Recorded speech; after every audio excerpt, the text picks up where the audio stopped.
Music industry terms every artist should know. Part 1. The master versus the composition. The master is a recorded version of a composition that can include additional production, sound design, and an artist's influence. To keep it simple, the master is the recording you can hear when listening to the song on Spotify or Apple Music. On the other hand, the composition is the underlying melody and lyric. To keep it simple, the composition would be the sheet music equivalent of the recording. Why does this matter? For many independent artists, they are the sole creator of both the composition and master recording. For many record label artists, the label owns the master, while the composition is owned by the artist and the songwriting teams. This is the reason why Taylor Swift was able to re-record her old catalog. Music industry terms every artist should know.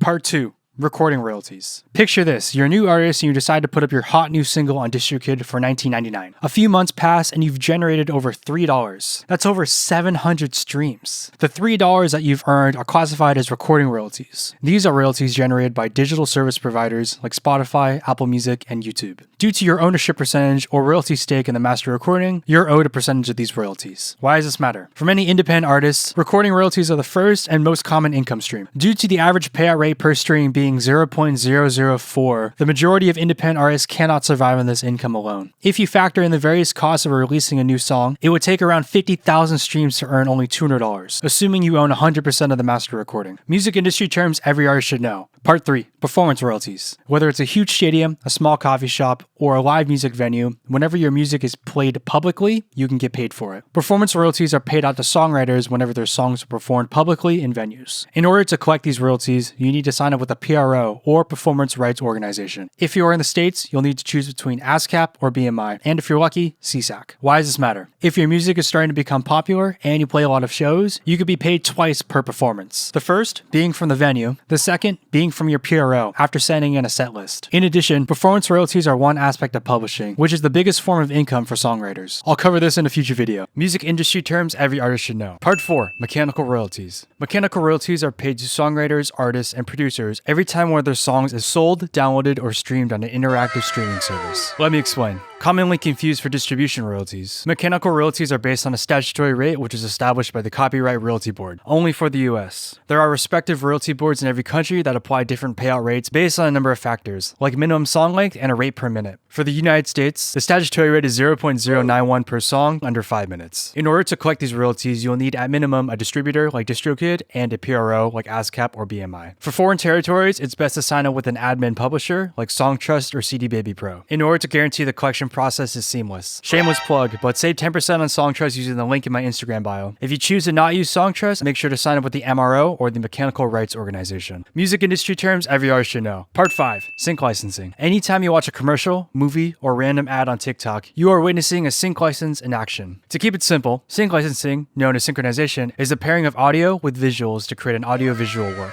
This ranges from film and television to video games and phone apps. In the simplest form, it could be a pharmaceutical company using an upbeat, happy background track in order to sell a product. In this case, the company would pay an artist and composer a fee in order to use their song. This fee can range from a few $100s to thousands. From my personal experience, a movie trailer can pay up to $12,000 for up to a minute and a half of music. Why does this matter? Sync licensing is becoming extremely important for artists who want to diversify their income streams, broaden their fan base, and collaborate with dope brands. As a fellow starving artist, you should never leave an opportunity on the table. Music industry terms every artist should know. Part 6. Work for hire. In the world of music production, work for hire agreements are everywhere. In its simplest form, a work for hire agreement involves an employer, like an artist or company, and an employee, like a session musician or a producer. In this situation, the employer will pay an employee a sum of money in exchange for the ownership rights of what they create. For example, LeBron James might pay Diplo a sum of $1 million in exchange for an original song where LeBron James would be the owner. From a producer's standpoint, work for hire agreements are very common when working with session musicians, especially if you're trying to create that live sound. Artists will also use work for hire agreements if they want to maintain 100% ownership of their catalog. Why does this matter? For many independent artists and musicians, it's always good to practice transparency, especially when working with other people. Nothing is more awkward than negotiating who did what after the song is already out. Set everyone's expectations from the start so you won't hit any bumps on the way. Music industry terms every artist should know. Part 7. Split sheet. Picture this. You're sitting in a room with your roommate and his cat. You're blasting your new beat on your speakers and you're mumbling out some lyrics. Your roommate stands up and offers a suggestion on a line that would go viral on TikTok. It sounds great, so you write it down. Months pass and the song is doing over 50,000 streams per day. You're making hundreds of dollars. Your A roommate congratulates you on the success, but pulls you off to the side and asks, why am I not getting paid? This is why you need a split sheet. To keep it simple, a split sheet outlines the master and composition percentages owed to each writer in the creation process. The document is signed by everyone and is used to ensure the correct splits. This document is also used to store contact information, like the writer's name, phone number, email, writer's IPI, publisher's IPI, and publisher's name. In the situation before, the lack of a split sheet between the two roommates can lead to a lot of issues and raise a lot of questions. Should it be 50-50? Did that line really matter? Why does this matter? I've been in countless situations where just having a split sheet would solve all the hiccups. I'm a firm believer that splits should be decided in the middle of the creation process, since it allows all parties to understand who added what. Even if it's written on a napkin or signed with a Sharpie, always have a split sheet. Music industry terms every artist should know. Part 8, royalty free. Picture this. You're scrolling through YouTube one night and you find the perfect sample. It's by a German composer back in the 1900s and you think it would sound perfect over your new drill beat. You YouTube to MP3 the song, make some chops, and upload the finished beat to BeatStars. A few weeks pass and a rapper hits your DMs and asks, I bought a license to use your beat. Why is my song being removed from Spotify? Little to your knowledge, that random 1900s German symphony was registered with Content ID, and the label that owns that song flagged the rapper's song, leading to either a takedown notice or a redirect of the royalties to that German composer. This is where royalty free comes in. To keep it simple, royalty free is a copyright term used to describe loops, samples, and even tracks that could be used in creations without paying the original creator. An example of a huge royalty free sample company is Cymatics. There are hundreds of sample-based companies that create samples for music producers to use. Splice, LoopCloud, and Sounds.com are some of the many royalty-free libraries out there. Why does this matter? In the situation above, the sample used was not royalty-free, making it a copyright infringement case against the producer. It's always best to read over the terms and conditions whenever downloading samples, to avoid infringing on another's copyright. If you really want a copyrighted sample, make sure to contact the owner and be prepared to pay a licensing fee. Music industry terms every artist should know. Part 9, lyric sheet. Picture this. You've been dreaming of becoming a professional songwriter your whole life. You have hundreds upon hundreds of songs written and recorded. You start cold pitching out your tracks to local artists and A&Rs to see if anyone shows interest. One random A&R reaches back out and asks if the song is available and if you have a lyric sheet. In this situation, sending a picture of your songwriting notebook with your messy handwriting would not leave a good impression. To keep it simple, the lyric sheet is a document that contains the lyrics and writer information for a song. Other information, like the writer's name, IPI, key, and tempo of the song can also be included. Why does this matter? For a lot of labels, radio hosts, and sync agencies, having a lyric sheet is extremely important when considering new music. For example, a sync agency will rarely choose an explicit song, given the nature of the motion picture content rating. Music industry terms every artist should know. Part 10, term and options. Picture this. You're blowing up on TikTok. You've done a few sellout shows in your local town and labels are starting to pay attention. Next thing you know, you're sitting in Atlantic Records with a contract in front of you. You reach for the pen, but hesitate at the signature line. The contract says the term is 3 years, plus 5 one-year options. You don't understand what that means, so you ask the label representative. They shrug, say it's industry standard, and urge you to sign right away. To keep it simple, the term on a recording contract is the minimum duration you're locked in with the label. Options are options. Usually at the label's discretion, the label can choose to extend your agreement for an additional option or year. For the scenario above, the artist would be locked in with that label for 3 years and have the possibility of staying with that label for an additional 5 years. Why does this matter? For an artist, it's always best to negotiate the term and options to be as low as possible. Why? Many times when artists sign with a label, they are giving away the ownership rights to their catalog in exchange for an advance or upfront money. I'll cover this in a future video. If that artist reaches more success at that label, that artist isn't entitled to any additional money. This can lead to an artist being locked in a term where they aren't making any money and are expected to keep making music for that label. Keep your terms and options low. Music industry terms every artist should know. Part 11, advance. Picture this. You're sitting in Atlantic Records and you just signed your first recording contract. The label representative pats you on the back and slides a check for $100,000 across the table. You run out the building, call an Uber, and immediately go to Supreme to buy a new outfit. On the way there, you see a homeless man and decide to give him a few hundred to ease his pain. You feel on top of the world. You made it, or so you think. To keep it simple, an advance is an upfront payment given to an artist in exchange for the master ownership of the songs they create. To be literal, the money is an advance of money that you might receive in the future that the label is prepaying. This money is used to pay for recording costs and living expenses so an artist can create music. The artist will not receive any royalties from their music until their advance is paid back. Known as cross-collateralization, record labels will try to recoup the advance from an artist's additional income sources as well. Commonly known as a 360 deal, the record label can recoup the advance from merchandise sales, touring, celebrity appearances, etc. Why does this matter? For a lot of starving artists, receiving a huge wad of cash can make you feel like a king. In reality, this money should only be used to harness your craft and provide you with basic living expenses. This might be the only money that you see for a while. Make it last. Music industry terms every artist should know. Part 12, most favored nations. Picture this. A sync agent reaches out and says they love your latest EDM tune. The agent wants to use your song in the next Fast and Furious movie, alongside music by Diplo, Skrillex, and Rick Ross. You're ecstatic. The agent sends over the contract, and there's a clause labeled most favored nations. You're confused, so you ask the agent. MFN, or most favored nations, is a clause that guarantees an equal split of fees and terms for all parties parties involved. What does that mean? To keep it simple, if artist 1 was paid $500 for the use of their song, according to MFN, artist 2 would also need to be paid $500 for the use of their song, regardless of their clout or popularity. This ensures equal compensation for everyone involved. Why does this matter? MFN is a very important clause to include for sync contracts, tour contracts, and any other situation where multiple groups are negotiating. If one party wins, all parties win. Music industry terms every artist should know. Part 13, one-stop agreement. Picture this. You've been tirelessly tagging your music on Disco, sending cold emails out to sync agents and libraries, and working on songs that would fit great in a Target commercial. A few weeks pass and your hard work is paid off. A representative from Crucial Music reaches out and wants to license your song in an Adidas commercial. The representative sends over a contract and asks for the signed version at the end of the day. You worked on this song with 3 of your friends, so you text them with the good news. 2 of them respond and are ecstatic. They quickly sign the agreement. It's almost midnight and your one other friend has still not replied to your messages. You start panicking and think, there has to be a better way. This is why a one-stop agreement is extremely important. To keep it simple, a one-stop agreement is a clause that allows one party to sign off on any and all non-exclusive agreements without needing approval from the other parties involved. Kind of like one person submitting a group presentation for grade after everyone has contributed their part. Why does this matter? Time is money, especially in the world of sync licensing. Opportunities come and go in a few hours. Personally, I've gotten briefs with large budgets that required a full song 2 hours after they sent the email. Be diligent. Music industry terms every artist should know. Part 14, interactive versus non-interactive. Picture this. You wake up to your alarm, brush your teeth, and head downstairs to make breakfast. You turn on Pandora and start scrambling your eggs to the chill lo-fi beats to cook to station. In this scenario, your morning was filled with many choices, from picking what sound your alarm clock would make to choosing what type of toothpaste you would use. On the other hand, was it your choice to listen to that specific song on that Pandora station? This is where interactive and non-interactive come into play. Interactive, also known as on-demand streaming, is where the user is able to choose any song anytime they want. Services like Spotify, YouTube, and Apple Music offer this. Non-interactive is where the user is forced to listen to whatever the station or radio programmer has decided. As mentioned before, Pandora falls into this category alongside FM radio. Why does this matter? Due to the Royalty Copyright Board, there are different payout rates based on the interactive or non-interactive nature of the service. As a result, Pandora can pay a lower fee per stream compared to services like Apple Music and Spotify. In recent years, Pandora has added an interactive premium subscription called Pandora Premium and Pandora Plus. The money generated from these subscriptions has to be paid at the interactive rate. Music industry terms every artist should know. Part 15, outsource. Picture this. Your song blows up on TikTok. From Madrid to a small town in Egypt, everyone seems to be streaming your song. After a few months pass, you decide to hop on Songtrust to check out your royalty statements. You notice Songtrust collects your royalties at source. Wondering what this is, you email their support team. When collecting royalties in foreign territories, they can be collected and paid out either at source or receipt-based. At source means you keep your percentage of royalties based on the country they were generated in. For example, if country 1 generates $1,000 and you have an 80-20 split, you would receive $800 from country 1 from your publisher. Similar to what was covered in the Most Favored Nations video, all countries will need to pay the same percentage if your deal was at source. Receipt-based means you keep your percentage of royalties after the payment has been sent to your country. Using the same example as before, you would only be paid $640 by your publisher. This is because foreign publishing companies have a lot of sub-publishing deals with other foreign companies due to their expertise in that country. Why does this matter? There is almost never a good reason to choose receipt-based over at source. Whenever looking at a contract with an international territory, always make sure it's at source. Music industry terms every artist should know. Part 16, neighboring rights. Picture this. Your hometown friend Steve hits your DMs and says he loves your latest hyperpop ballad. Funny enough, but Steve works for SiriusXM and he wants to play your hot new single on his show next week. You're confused but ecstatic. You sit back down to gather your thoughts and ask the question, am I supposed to get paid for this? Neighboring rights, also known as related rights, is the public performance right associated with a recording copyright. Usually paid to the artist, neighboring right royalties are sent to anyone who has a percent of the master recording. Unfortunately, the United States doesn't recognize traditional neighboring rights. Long story short, but broadcasters lobby the government and convince them that playing our music on their radio stations is promotion and doesn't require a royalty. As a result, foreign societies outside the US that do collect these royalties aren't able to pay them if the master owner is US based. Luckily, there's Sound Exchange, which is able to process digital radio royalties for non-terrestrial radio. As mentioned in my Sound Exchange video, SiriusXM and Pandora are a few of the many that pay these royalties. Why does this matter? For all independent artists, understanding how and where your music generates royalties can lead to a lot of positive surprises. Get that money. Music industry terms every artist should know. Part 17, grant of rights. Picture this. After weeks and weeks of your hard effort, Sony wants to use your song in the next Spider-Man movie. Filled with excitement and surprise, you skim over the contract and place your pen on the signature line. Everything looks great until your eyes catch a clause called grant of rights. You read over the clause, take a deep breath, and start emailing Sony to revise the contract. When looking at a licensing contract, the grant of rights clause allows the licensee to use a copyrighted work in some capacity, depending on what the parties agree on. There are 6 rights in the grant of rights you can sign away. The right to reproduce, create derivative works, distribute, perform publicly, display publicly, and digitally transmit. This one only applies to the recording. For most licensing contracts, some or all of the rights are given to the licensee fee for a set duration, where the copyright ownership is still maintained by the licensor, which is usually the artist or the label that's licensing the music. Why does this matter? Once you sign a contract, you're bound to the agreement, regardless of if you understand it fully or not. When looking at a grant of rights clause, it is in your best interest to limit the rights you're giving away. Music industry terms every artist should know. Part 19, metadata. Picture this. You're 10 years old and you're walking around Target with your mom. You pass the trading card sections and beg her to let you buy one. She says yes, and you run over and pick a pack of Pokemon cards. After getting home, you open the pack and you're confused. None of the cards are labeled correctly. The Pokemon have incorrect types and their numbers are all wrong. This is where metadata comes in. Metadata is data that provides information about other data. In the music industry, metadata is used to process royalties, streaming numbers, and other important data points. Why does this matter? Having your metadata organized is key for streamlining payments, giving credit to people you collaborate with, and categorizing your music catalog. Music industry terms every artist should know. Part 20, master ownership. Picture this. It's the peak of COVID and your family has turned to puzzles to pass the time. You order a 10,000 piece puzzle on Amazon and start sifting through. Over the next week, your family takes turns solving the puzzle, negotiating puzzle solving shifts, and developing strategies to finish it faster. After a month, you place the final piece. The puzzle is complete. While everyone is celebrating, you see your little brother throwing a tantrum in the corner, claiming that starting the puzzle was his idea, therefore the puzzle is his and only his. This is where master ownership comes in. Master ownership is the party or parties that own the copyright for the master recording of a song. Many times, one party will own the master and will be in charge of allocating the royalties based on what was decided in the group. There are cases, however, where the master ownership is split between everyone involved. Why does this matter? There are benefits to both situations. When negotiating deals that have a quick due date, it's more beneficial to have one party in charge of approving the terms, rather than waiting on multiple people to agree. Personally, I would recommend the primary artist or the most organized person to be in charge of the master ownership. Music industry terms every artist should know. Part 21, assignment. Picture this. You're scrolling on Facebook and stumble upon an adoption page. Someone in your town just raised a litter of puppies and is looking to give them away. You beg with your parents and convince them to let you pick one up. You arrive at the breeder's house, pay the adoption fee, and drive home with your new puppy named Chad. This is how assignment works. Assignment is where the author assigns or gives up ownership to another party, usually a company, licensing agent, or publishing company. Similar to what I covered in the Justin Timberlake video, Justin sold and assigned his catalog to a publishing company in exchange for an upfront payment. As a result, that publishing company becomes a new author. Why does this matter? There will be many situations where assignment is necessary, especially when negotiating the exclusive or non-exclusive nature of a contract. When dealing with assignment, it is best to understand what you are receiving in return. Music industry terms every artist should know. Part 22, 360 deals. Think back to your first group project. 99% of the time, there was a slacker, a tryhard, a comedian, and you, all forced to come together and make something somewhat gradable. The worst part of this situation is everyone got the same grade regardless of how much work you actually put in. This feeling of resentment and unfairness can also be felt in 360 deals. 360 deals are contracts where a company or a record label takes a percentage of all the artist's income streams, whether it's directly related to the music or not. These can include mechanical royalties, publishing royalties, merchandise sales, celebrity appearances, touring, and etc. More often than not, income streams that were not directly created by that company can still be drawn from. Long story short, but a lot of record labels and companies argue that they helped create the artist's image and brand, therefore anything related to that, it's fair game for them to take commission on. Why does this matter? 360 deals can become toxic very quickly. Imagine signing a record contract where you owned your own merchandising company before, and now the label is asking for 25% of something they didn't create. Always make sure you understand what you're getting into before you sign. Music industry terms every artist should know. Part 23, blanket license. Picture this. Your class is hosting a Valentine's Day party, and your teacher has asked everyone to bring candygrams to pass out. Before leaving for home, your teacher passes a list of everyone's favorite candy. You spend the next 6 hours running from store to store trying to find everyone's favorites. You stop to catch your breath and think there has to be a better way. This is how blanket licenses work. A blanket license is a license that covers the use of a company's entire catalog of music for one fee. As you can probably tell, paying one fee is a lot easier than paying different amounts for each individual song. The licensing fees generated are used to cover utility costs and pay songwriters and artists royalties for their work. Why does this matter? In general, using blanket licenses saves a lot of time and operational costs for PROs, allowing them to spend more time on customer service and providing better benefits for their members. Want to learn more about the music industry? Follow for more.